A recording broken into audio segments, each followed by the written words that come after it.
You mentioned the word mansplaining. You accused Angie of mansplaining. What is mansplaining? It's a slang term. I just used it specifically because when I asked, it was very, very, very specific down to like the definition of my word is what he gave me. And it was very, in my opinion, obvious that that's not what I meant. But why fix man before? It seems like there's a bit of a negative connotation. Maybe there. I shouldn't use that word anymore. Like she elaborating, do you find this? I love that word. You like she elaborating? Okay. Woman-splaining, would you find this objectionable? Or? I think they're all just words, and sometimes we need to just not be as offended as sometimes we get. I don't think it's that big of a deal. Personally, I don't think that we should hold that much value into the word mansplaining and womansplaining, but people use it in a demonized way, so then it's dickish. Yeah. I tend to agree with you, but if like the current social climate from the side that would use this word seems to take great issue with the way language is used.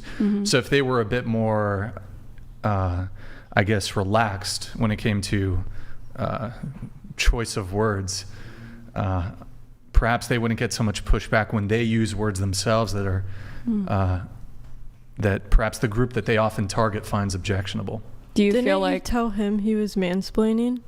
I did tell him he was mansplaining after But she's also saying that just like she was like using it as a term, like we were trying to make it more, we're taking it too seriously. Anyways, That's not you were about to say something. I misunderstood. You were about to say something. Yeah, no, and it was about that, just that like in this scenario, the provoker, from my perspective, and these ladies can speak on that if they want to, if you need it to not just be from me, was that when I said a word, he gave me the literal definition of the word in an extremely sarcastic tone to provoke me. Okay, which hold on. I have an issue we can with. get into that in just a sec, but you were about to say something before That's what I was going to say. That was what you were about to say? Okay. So essentially, he provoked you, and he used a definition of a word to provoke me, to be sarcastic, to get a literalness. I don't know if that was his actual intention, but in any case, that's the way you took it, though. Yes, and that's why I used that word.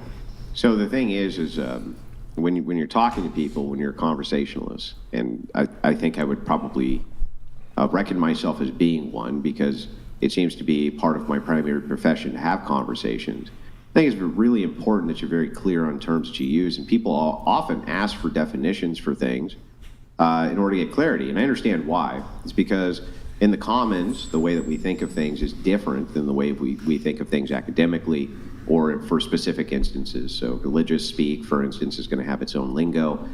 Things like spiritual is going to mean something different to a Christian than it would be to a Reikiist, for instance. And so precision in language that way, I think, is super important. And legitimately, when you ask for a definition, I thought you were asking me for one. So no, and I think that there was another misconception there. I said, how do you define it? And I was referring to the person entering the business, but we can just move forward. It was just a misunderstanding. I mean, yeah, on your part. You should apologize. Ogle donated $200. Chair 1, I would not segregate myself from a group of people. Also, Chair 1, I would never date a cis male. Right.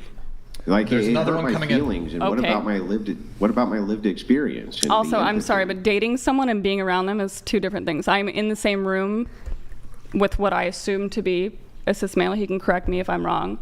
That's not equivalent to dating them. Ogle donated $200. Actually, I was going to ask him out afterwards. Chair 1 and Andrew? Is there a little chemistry? I was going to ask you out afterwards. You've changed my mind about men. Wait, that's Andrew, by the way. So what about my apology, though? The empathy towards my lived experience of being told that I was a mansplainer just for trying to have precision in language. It wasn't very nice or kind or empathetic of you.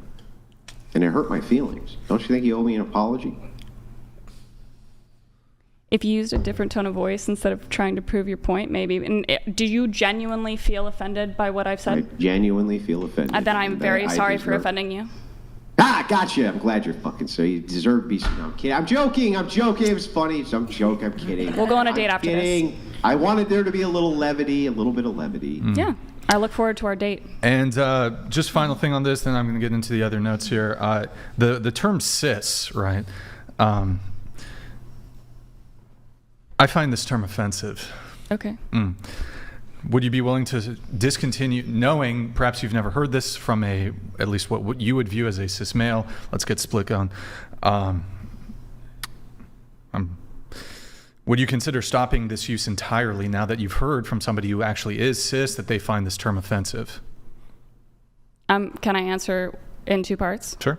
No, I wouldn't. And I think that whenever people decide that words should just be taken away because they are offensive, you don't get to just choose that unless you have other parties coming in and saying, hey, this has, been extremely offensive to this group of people historically, that's much different than being like, I don't like that word and it offended me, so you should just never say it again. Historically. And that goes into a bunch of other things. Like, I just don't think that. How long has the term cis been around? Oh, no, I was referring to how long has that made people offended. Well, I mean, if the word has only been around for a finite period of time, a limited period of time, do you have other people that are offended? Hold on, you gotta let me finish. That would encompass the history of the word. I actually personally do not know how long.